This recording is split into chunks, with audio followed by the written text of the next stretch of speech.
او راتخات ډاکټر کبیر ستوری خدای پاک دې وبخښي، خدای پاک دې ولې جنت فردوس نصیب کړي. د ټولو نه اول چې هغه کم کارونه یا کم پښتونوالی دلته کې په مونږ کې راوستی دی او مونږ ته یې دغه لار او د باچا خان ټول تبلیغات راپېژندلي دي چې دلته کې د هغه د وجې نه مونږ لر بر قومي وحدت،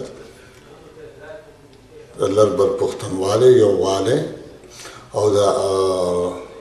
عبدالغفار خان بابا صحیح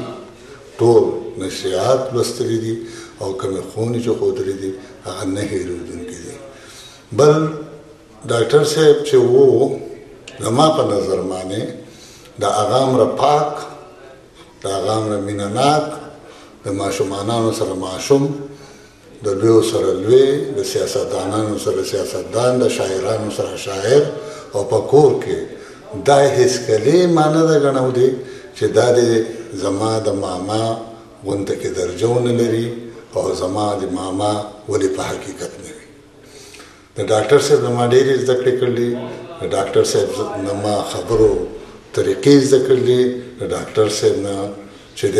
ټولو پښتنو په ارمان کې ناسته پاسته د پښتونوالي او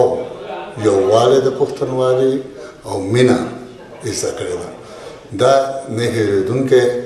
او نه د هغه ځای څوک نیوی شي، خو صرف دومره قدرې ویلی شم چې خدای پاک دې وله هغه ډېر عمر د راحتې کړي او خدای پاک دې وله جنت فردوس نصیب کړي او خدای پاک دې داسې کسان په مونږ پښتنو کې نور هم پیدا کړي چې هغه صرف او صرف د پښتون دپاره، د پښتو ژبې دپاره او د خپل قوم دپاره کار وکړی شي لکه څنګه چې ډاکټر صاحب کوو. د هغه ځای ته څوک ورسېدی نه شي، خو دوا مې دا ده چې خدای پاک دې راکړي را پیدا کړي.